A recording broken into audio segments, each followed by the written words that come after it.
پہلا موضوع، پہلا حصہ جو آپ کے سامنے بیان کرنا چاہتا ہوں وہ ہے کہ ہم کون ہیں۔ مسئلہ یہ ہے کہ ہمیں اپنی پہچان بھول گئی ہے، ہمیں اپنی معرفت بھول گئی ہے۔ ہم کون ہیں ہمیں آج تک کسی نے بتایا ہی نہیں ہے، کسی نے سمجھانے کی کوشش ہی نہیں کی، اور ہم سمجھنا بھی نہیں چاہتے۔ بکری کا بچہ اور شیر کا بچہ اگر اکٹھا رہتا ہو شاید قبلہ، تو ایک وقت آتا ہے کہ شیر کا بچہ اپنی پہچان بھول جاتا ہے۔ اس کو یہ خبر نہیں رہتی کہ میں شیر کا بچہ ہوں، میں نے گھاس کھانی ہے یا گوشت کھانا ہے، میں نے اپنا کیا ہوا شکار کھانا ہے یا کسی کا کیا ہوا شکار کھانا ہے۔ تو کوئی آ کر اس کو شیشہ دکھا دے، اس کو آئینہ دکھا دے، اس کو بتا دے کہ تو بکری کا بچہ نہیں ہے، تیری شکل بھی اور ہے، تیرا چہرہ بھی اور ہے، تیرا وجود بھی اور ہے، تیرا کردار بھی اور ہے، تیری سوچ بھی اور ہے، تیری پہچان بھی اور ہے، تو پھر اس کو سمجھ آ جاتی ہے کہ میں کیا ہوں، پھر اس کی سوچ بدل جاتی ہے۔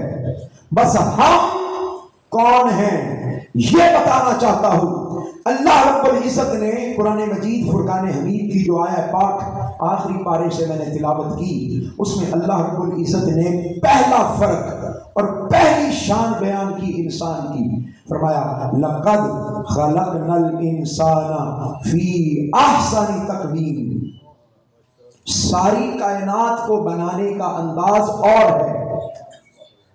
یہاں یہ بات ذہن نشین رکھ لیں، انسان کے پیدا ہونے سے پہلے بھی 28 مخلوقات موجود تھیں۔ علامہ مسعودی نے بیان کیا کتنی، جن میں سے جن بھی تھے، جن میں سے خل بھی تھے، بل بھی تھے، یہ 3 مخلوقات کا میں نے نام بتا دیا، اور بھی تھی۔ اور کسی کے 2 سر تھے، کسی کا 1 سر 2 تھر تھے، لیکن جب انسان کی باری آئی، اللہ پاک نے انسان کو قرآن مجید میں بیان فرمایا لقد خلقنا الانسان فی احسن تقویم۔ جب انسان کی باری آئی تو ہم نے انسان کو احسن تقویم پر پیدا فرمایا، ہم نے اس کو حسین بنایا، ہم نے اس کو خوبصورت بنایا، ہم نے اس کو چمکتا ہوا بنایا، اپنی تخلیق کا شاہکار بنایا، احسن تقویم پر پیدا فرمایا، اس جیسا کوئی نہیں بنایا۔ بات یہاں پر ختم نہیں ہوتی، معزز سادات کرام موجود ہیں، بڑی توجہ سے سنیے گا، یہاں بات ختم نہیں ہوتی۔ باقی کائنات کو بنانے کا اللہ پاک نے ارادہ کیا، ان یقول لہ کن فیکون۔ ہر چیز کو بنانے سے پہلے اللہ پاک نے امر کن کا اشارہ کیا۔ آسمانوں کو بنانے کا ارادہ کیا، کیا فرمایا؟ کن۔ زمینوں کو بنانے کا ارادہ فرمایا، کیا فرمایا؟ کن۔ مخلوقات کو پیدا فرمایا، امر کن سے بنایا۔ چاند، ستارے، سورج، مخلوقات، جن، بن، خن، سب کو بنایا، امر کن سے بنایا۔ لیکن جب انسان کی باری آئی اپنا طرز تخلیق ہی بدل دیا۔ میں حضور شیخ الاسلام کا شاگرد ہوں، میں قرآن مجید سے ہٹ کر بات نہیں کروں گا۔ انسان کو بنایا، طرز تخلیق ہی بدل دیا۔ قرآن مجید پڑھیے، اللہ پاک نے قرآن مجید میں فرمایا لوگو خلقت بیدی، انسان کی باری آئی، ساری کائنات کو امر کن سے بنایا۔ انسان کو میں نے اپنے دونوں ہاتھوں سے بنایا۔ ہائے ہائے ہائے، انسان کو اپنے دونوں، آپ کو اگر سمجھ نہ آئے ہاتھوں سے تو کبھی اپنی ماں سے پوچھنا۔ ماں کو جب اولاد سے زیادہ پیار ہونا اور زیادہ محبت کرے تو ماں اولاد کو کہتی ہے، بیٹے کو کہتی ہے پتر میں روٹی اپنے ہاتھ نال بنائی۔ ہائے ہائے ہائے، بس اگر یہ بات سمجھ میں آ گئی ہے، مولا تو تو ہاتھوں سے پاک ہے، تو تو جسم سے پاک ہے، تو تو وجود سے پاک ہے۔ اللہ پاک فرماتا ہے بندے میں تجھ سے اپنی محبت کا اظہار کرنا چاہتا ہوں، تجھے بتانا چاہتا ہوں کہ ساری کائنات کو میں نے امر کن سے بنایا ہے، تجھے اپنے دست قدرت سے بنایا ہے۔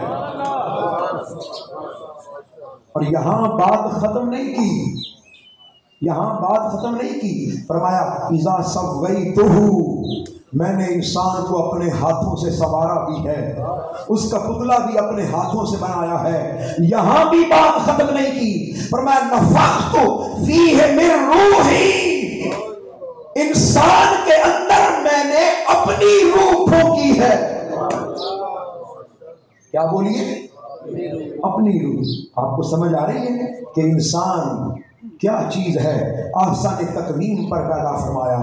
وَلَقَدْ كَرَّمْنَا بَنِي آدَمَ، قرآن مجید پڑھ رہا ہوں، ایک ایک آیت پڑھ رہا ہوں۔ فرمایا لوگوں، ہم نے انسان کو، آدم کی اولاد کو بڑی عزتیں عطا فرمائی ہیں، بڑی شانیں عطا فرمائی ہیں، بڑے مرتبے عطا فرمائے ہیں، بڑی عظمتیں عطا فرمائی ہیں۔ ہم کون؟ ہم احسن تقویم، ہم کون؟ ہم اشرف مخلوقات، ہم کون؟ ہم سب سے اعلیٰ، ہم سب سے اعظم، ہم سب سے اشرف۔ بات یہاں ختم نہیں کی، ساری کائنات کو انسان کی خدمت میں لگا دیا۔ آسمان اے انسان تیری خدمت میں، زمینیں تیری خدمت میں، یہ فلک تیری خدمت میں، جانور تیری خدمت میں، چوپائے تیری خدمت میں، ساری کائنات انسان کے لیے مسخر کر دی۔ اور آخر میں فرمایا سخر لکم ما فی السماوات و ما فی الارض، زمین و آسمان میں جو کچھ ہے ہم نے انسان کے لیے خدمت میں لگا دیا۔ ایک فرق بیان کرنا چاہتا ہوں، آپ کو شاید سمجھ آ جائے۔ کائنات کی کوئی بھی مخلوق ہے، کھانا کھاتے ہوئے اسے کھانے کے لقمے پر جھکنا پڑتا ہے۔ آپ تصور کیجیے، اونٹ کتنا بڑا جانور ہے، قد میں بت میں کتنا بڑا ہے، لیکن آپ تصور کریں اس کو بھی کھانے پر سر جھکانا پڑتا ہے۔ جب انسان کی باری آئی، فرمایا انسان جھکنے کے لیے میں کافی ہوں، تم میری بارگاہ میں جھک۔ رہی بات کھانا اور لقمہ، اس کے لیے میں نے تجھے 2 خادم دے دیے ہیں، 2 نوکر دے دیے ہیں، تیرے ہاتھ نوالا توڑ اور اس کو اپنے منہ میں ڈال۔ لوگوں بتانا چاہتا ہوں، عرض کرنا چاہتا ہوں، سمجھانا چاہتا ہوں ہم کون ہیں، اور تیزی سے گزرنا چاہتا ہوں۔ اپنی پہچان کو جانیے، ہر طرح کے بندے کے سامنے نہ جھکیے، در در پر خار نہ ہوئیے، ہر جگہ ذلیل اور رسوا نہ ہو۔ جھکنا ہے تو ایک رب کے سامنے جھکیے، اس لیے کہ اس نے ہمیں احسن تقویم بنایا ہے۔ کرمنا بنی آدم کا تاج سجایا ہے ہمارے سروں پر، ہمیں اشرف المخلوقات بنایا ہے۔ ہمارے جیسا کائنات میں کوئی اور ہے نہیں۔ سوداگر اوان صاحب، ہم جیسا کائنات میں کوئی اور ہے نہیں۔ ہم اعلیٰ، ہم عرفہ، ہم اعظم، ہم اشرف، ہمارے جیسا کوئی نہیں۔ ایک بات اور کہہ دیتا ہوں، جب ہمیں بنایا تو کیسا بنایا؟ کیسا بنایا؟ علماء بیان کرتے ہیں کہ ان اللہ خلق الانسان علی صورت محمد۔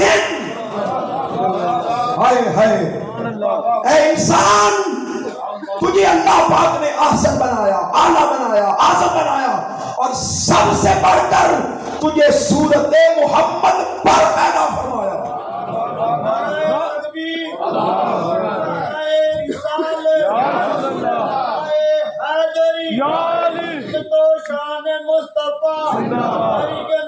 آپ کو بس آپ کو اگر یقین آئے تو کبھی اپنی شکل پر غور کیجئے گا، اور جب آپ سجدے میں جائیں تو پھر زیادہ غور کیجئے گا۔ ادھر اپنی شکل کو دیکھیے گا، اپنی حیت کو دیکھیے گا، ادھر لفظ محمد کو دیکھیے گا۔ آپ کا سر لفظ محمد کے نیم جیسا ہے، آپ کا